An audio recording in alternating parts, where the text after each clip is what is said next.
2021년 4월 10일 토요일 신문사설 비평을 시작하겠습니다. 문재인 정부 관련된 사설입니다. 한국경제신문은 문정부 남은 1년 실패한 경제정책이라도 바로잡아야 한다. 어떤 경제정책이냐 하는 것이 문제죠. 한국경제신문이 주장하는 경제정책과 그도 문재인 정부가 하려고 했던 경제정책은 약간이나마 다를 것입니다. 그러면 본질적으로는 다르지 않다고 생각합니다만, 특히 부동산 정책 경우 이미 예견된, 실패가 예견된 한국경제신문이 바라던 문재인 정부가 하려고 했던 그런 부동산 정책의 경우 실패가 예견된 일이었습니다. 소유 문제를 그대로 둔 채 소유 공급 등 거래 문제만 다뤄서는 실패할 수밖에 없었습니다. 수천 전의 금융투기자본이 노리는 이 탐욕의 부동산 시장을 정부가 제어할 수 없었다 이렇게 생각합니다. 특히 지지율 높은 임기 초반에도 못한 일을 지금 상황에서는 전혀 상상하기 어렵습니다. 가능하지 않습니다. 이제 하산길이 굉장히 무거운 발걸음인데 이런 이 엄청난 정책을 어떻게 할 방법은 없을 것이다 이렇게 생각합니다. 글로벌 법인세 관련해서 한국경제신문은 국제 과세 체계 뒤흔드는 글로벌 법인세 발등의 불이다 라는 제목의 사설에서 미국 바이든 행정부 다국적 기업 법인세를 실제 매출이 발생한 나라에서 내게 하자는 제안을 했습니다. 자, 투기자본이 이익을 남기고도 세금 내지 않고 먹튀하는 걸 방지하기 위해 국내에서 계속 주장해 왔습니다. 그런데 한국의 경우에도 어떤 면에서 보면은 해외에 투자했다고 되어 있지만 그곳에 돈을 벌고 세금을 내지 않고 돌아오면은 그 나라 현지에서 볼 때는 투기자본이라고 할 수 있습니다. 그래서 한국의 재벌 대기업들의 투자가 해외에 과도하게 투자가 이루어져 있기 때문에 이런 문제가 생길 수 있고, 또 수출 주도형 경제에 갖는 이런 문제가 있을 수 있습니다. 이번 법인세 인상으로 한국의 해외 투자, 또 해외 수출 등에 발목이 잡힐 가능성이 있습니다만, 이윤이 줄어드는 것이죠. 자본 입장에서 이윤이 줄어드는 것이고, 국가 전체적으로 보면 수출 수입을 통한 어떤 국가 부가 국가 간의 세금을 걷는 경쟁을 하게 되면 당연히 우리 수출을 통한 국부가 몫이 줄어들 수밖에 없는 그런 환경에 처하고 있다 이렇게 생각합니다. 그것은 플러스 마이너스도 해봐야 할 문제이긴 합니다만요. 투자에 대한 지원 관련해서 한국경제신문은 세계가 반도체 전쟁인데 한국형 족쇄부터 적극 풀어라. 정부 지원하라는 얘기인데요. 부채가 많은 정부에 손벌리지 말고 주주에 대한 고배당, 경영진의 고액연봉, 재벌총수 사죄, 천조원에 달하는 대기업 산입 유보금 이런 돈에서 반도체 기술 개발이라든가 생산 내 어떤 투자 자원으로 재원으로 활용해야 한다 생각합니다. 공정과 정의 관련해서 매일경제신문은 특권과 반칙에 붙는 20대에게 공정과 정의를 보여주라. 근데 이 자본주의 경쟁과 효율에 과연 공정과 정의가 있는가? 이걸 근본적으로 되돌아볼 필요가 있습니다. 항공산업 관련해서 매일경제신문 우리 손으로 만든 첫 차세대 전투기 항공산업 도약 시발점 되길 바란다. 항공산업이 무기 확장과 전쟁 분위기 조성으로 이어져서는 안 될 것입니다. 그건 항공산업이 다양하게 여객기, 화물, 수송기 다양한 방식의 또 오늘날 우주선 발사 이래까지 다양한 분야의 항공산업이 있습니다만 이런 어떤 전투기 생산만이 항공산업의 주요한 이슈가 돼서는 안 된다 이렇게 생각합니다. 탈원전 관련해서 매일경제신문은 탈원전 무리수에 지자체가 국가 상대로 수선까지 내는 연시라는 제목 사설에서 영덕 천지 원전 1, 2호는 건설이 백지화됐고 울진 신한울 원전 3, 4호기는 공사가 중단되어 있다라고 하면서 비판하고 있는데요. 일단 탈원전이 아닙니다. 원전 생산 비중이 2019년에 비해서 2020년에 원전 생산 비중이 더 늘어났습니다. 지금 새롭게 가동되는 상업원전, 되고 있는 새로운 원전은 고리 1호기와 월성이 1호기보다 3, 4배의 용량을 갖고 있습니다. 훨씬 더 용량이 크죠. 그렇기 때문에 한두 개 오래된 3, 40년 된 수명 다한 원전을 폐쇄한다고 하더라도 새로운 원전 한두 개를 더 건설하면 그보다 몇 배의 원전으로 인한 발전 용량이 커질 수밖에 없습니다. 따라서 탈원전이란 말은 정말 가당치 않는 주장이죠. 거짓 주장이라고 할 수 있습니다. 그리고 경북 동해안 지역의 현재의 존재 원전만으로도 이 지역은 이 재앙을 안고 사는 것이라고 하는 것을 인식해야 합니다. 그런데 경북 지역의 지자체가 국가상대로 소송한다? 정말 무엇을 위한, 누구를 위한 소송인지 묻지 않을 수 없습니다. 선거 공작 관련해서 조선일보는 다음 정부 누가 되든 청선거 공작 전면 재수사야. 경향신문은 울산시장 선거 의혹 청비서관 기소, 법원에서 진실 가리길. 부르주아 선거 민주주의조차 이 선거 공작이 사실이라면 부르주아 선거 민주주의조차 부족한 것이죠. 철저히 수사하고 법의 심판을 받아야 한다 이렇게 생각합니다. 전당금지법 관련 조선일보는 미 의회에서 열리는 대북전단법 청문회 문정권 청문회다. 한겨레신문은 미 의회 청문회에서 대북전단 문제 제대로 알려야 한다. 남북관계 문제는 있죠. 정치 문제는 있을 수 있는데 그러나 표현이 잘 억압하는 법을 이렇게 만드는 것도 옳지 않다. 좀 여러 차례 지적해 왔습니다. 그런데 이 법에 대해서 미국이 남한의 인권을 거론하기 전에 자기 나라 인권부터 챙기는 것이 옳다라고 생각합니다. 미국의 총기사고, 미국의 인종차별, 미국의 빈부격차, 수없이 많은 미국의 어떤 범죄의 그런 반인권, 인종차별 등 내용을 되돌아봤을 때 미국이 지금 다른 나라 인권을 가지고 의회에서 청문회 할 상황은 아니다 이렇게 생각합니다.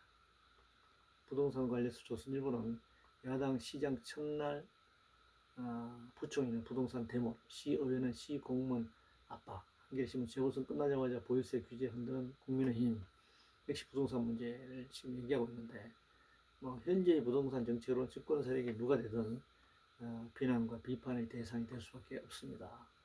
이제 오세훈 서울시장이 결국은 현재 소유 문제를 거론하지 않고 부동산 개발 확대 정책으로만 갈 경우에 결국 더불어민주당 문재인 정권이 비난받고 비판받았던 그런 상황에 직면할 것이다 이렇게 생각합니다. 코로나 관련 중앙일보는 백신 혼란과 방역 혼선 심각, 대통령이 나서야 한다는 제목을 사설해서 4차 유행 코앞 거리두기 핀셋 방역 안중 복지부 질병청 아스트라제네카 백신 정책 엇박자 노출, 러시아산 포함 백신 확보에 사활 걸어야 한다. 한겨레신문은 핀셋 방역으로는 4차 유행 못 막는다. 경향신문은 거리두기 현행 유지로 코로나 4차 대유행 파고는 없겠나. 현재의 K방역 방식으로 한계 있다라는 피로도도 워낙 강하고 그런 K방역을 자랑했지만 확진자 수가 줄어들지 않고 있는 상황이란 말이죠. 그래서 눈에 보이는 거리 두기는 치료하지 말고 밀실, 폐쇄된 공간, 밀집지역, 사람이 많이 모이는 밀집지역 이런 방역에 사실 더 치중해야 하는데 또 삶의 현장이 또 그런 곳이기 때문에 쉽지 않는 일이죠. 백신은 확보 안 돼 있습니다. 또 확보된 백신도 굉장히 불안정한 상태이고 임상실험을 거치지 않아 안전히 확보되지 않은 그런 백신이 확보되어 있다고 하더라도 그것은 굉장히 또 다른 위험성을 갖고 있는 것이기 때문에 정부로서도 굉장히 어려운 처지에 있다고 생각합니다. 그럴수록 명확하게 객관적인 사실을 국민들에 그대로 알리고 그 전제 조건 하에서 그 상황에서 어떻게 이 코로나 상을 극복해 나갈 것인가를 얘기해야 한다고 생각합니다. 희망 고문을 주는 것은 안 되는 것이죠. 반도체 관련해서 경향신문은 글로벌 품귀의 미중 경쟁 반도체 국가 전략 시급하다 제목을 사설해서 현대차는 울산 1공장, 아산공장, 상용차, 한국GM 보령공장 내에서 반도체 공급이 안 돼서 부품 공급이 안 돼서 생산이 중단됐다는 것입니다. 뭐 이것은 우리나라만의 문제는 아니고 미국, 중국 모든 세계 여러 나라에서 발생하는 문제들입니다.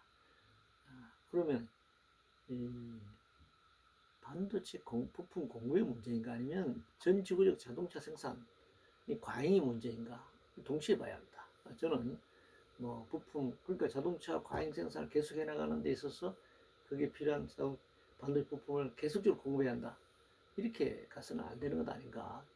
전 지구적 자동차 생산의 과잉 문제를 지적하고 이걸 조절해 나가는 것도 동시에 고민해야 한다고 생각합니다.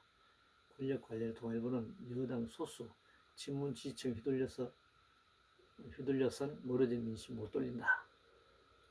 뭐 친문, 뭐 소위 말하는 문파, 뭐 대깨문 이렇게 이제 세력들을 지금 비난하고 있는데 사실은 뭐 소수의 핵심 세력이 권력을 잡는데 역할을 합니다. 사실은. 그러나 권력이 안정적으로 유지되고 권력이 높은 지지를 갖고 있을 때는 그들이 또 권력의 핵심 세력으로서 중요한 역할을 하지만 권력이 무너질 때는 그 핵심 세력들이 또 비난의 대상이 되고 또 책임을 지게 되는 것입니다.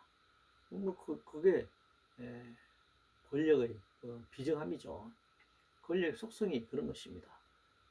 권력 실세, 권력이 만들어지고 권력이 유지되고 권력이 승승장구로 나갈 때는 그 실세들이 대단한 힘을 발휘하지만 그런 권력이 한번 거꾸러지고 하강기로 가게 되면 내리막길로 가게 되면 그들은 비난의 대상이 되는 것입니다. 그것은 뭐 그 어떤 인류 역사에서 보더라도 그 권력의 비정함은 그런 것이다 라고 하는 것을 알고 정치해야죠. 하려면. 북한 관련해서 동아일보는 김정은 권한의 행군 결심 주민 굶어 죽어도 핵 포기 없단 말. 사실 북한은 체제를 유지하기 위해 핵무력을 강화해 왔습니다. 뭐 미국과의 경쟁에도 그렇고 뭐 이 사회주의권 내에서도 마찬가지로 역시 강대국이 있는 것이기 때문에 북한 체제를 유지하기 위한 핵무력 강화를 지속적으로 90년대 후반기부터 해왔기 때문에 뭐 지금 그것을 포기하는 그런 일은 없을 것이라고 생각합니다.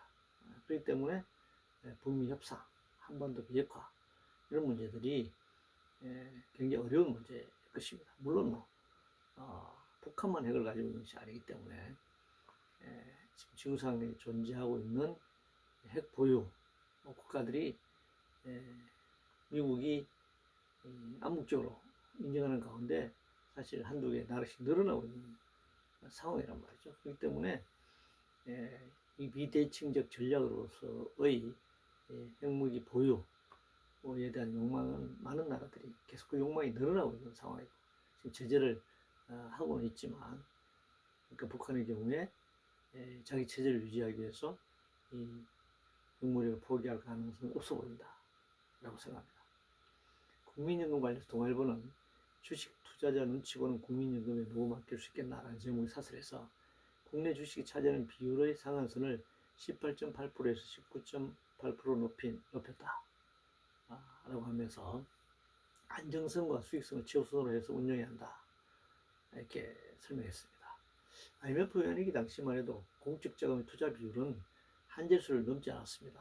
노동계에서도 7, 8% 이상 넘어서는 안 된다 라는 걸 가지고 노사정에서 협상도 하고 합의도 하고 이렇게 했는데 지금 뭐 주식 투자 비율이 20%에 육박하고 있습니다.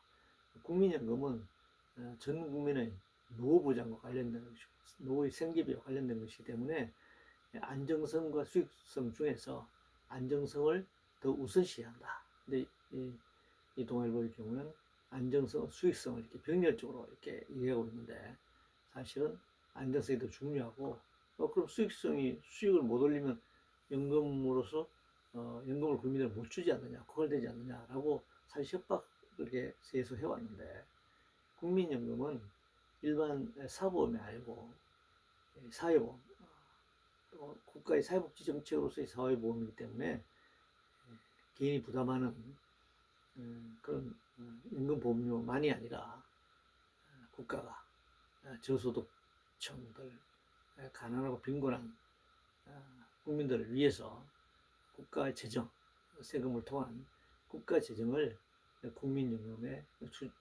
투입하고 지원할 그런 준비를 동시에 해나가면서 수익성보다는 안정성에 더 치중해야 한다. 그런 말씀을 드리고자 합니다. 이상으로 2021년 4월 12일 토요일 신문사설 비평을 모두 마치겠습니다.